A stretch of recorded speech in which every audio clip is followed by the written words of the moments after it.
नमस्कार, मी प्राध्यापक आरवाय घुटुगडे, सांगोला विधानसभा उमेदवार। आज पत्रकारांच्या समोर लाईव्ह येण्याचं कारण की 13 तारखेला रामचंद्रजी घुटुगडे साहेब यांचा वाढदिवस आहे आणि त्या निमित्तानं अखिल भारतीय महात्मा फुले समता परिषद आणि सांगोला पदाधिकारी यांची बैठक आणि रामचंद्र घुटुगडे साहेब यांचा अभिष्ट चिंतन सोहळा आणि पत्रकार बंधू आणि भगिनींचा एक सत्कार सोहळा आम्ही आयोजित केलेला आहे।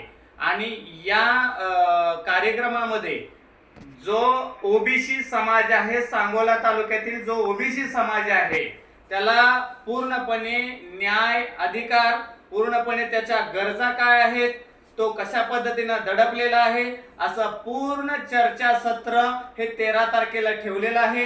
या कार्यक्रमाप्रसंगी माजी खासदार समीर भाऊ भुजबळ साहेब हे कार्याध्यक्ष येणार आहेत। त्या संबंधित त्यावेळेला चर्चा केल्या जातील। पण सांगोला तालुक्यातील तमाम ओबीसी बांधवांना माझी एकच आव्हान आहे की तुम्ही 13 तारखेला 11 वाजता तुम्ही सदानंद लॉन्सला या आणि सगळ्यांच्या इच्छा काय आहेत, ओबीसी संबंधी चर्चा काय आहे, ओबीसीवर अन्याय सरकार करत आहे याच्या संबंधी आपल्याला रामचंद्रजी घुटुगडे साहेब यांच्या वाढदिवसानिमित्त चर्चा करून आणि पुढील कार्यवाही काय आहे याच्या संबंधी निर्णय आपल्याला तुमच्या येणं घ्यायचा आहे। धन्यवाद।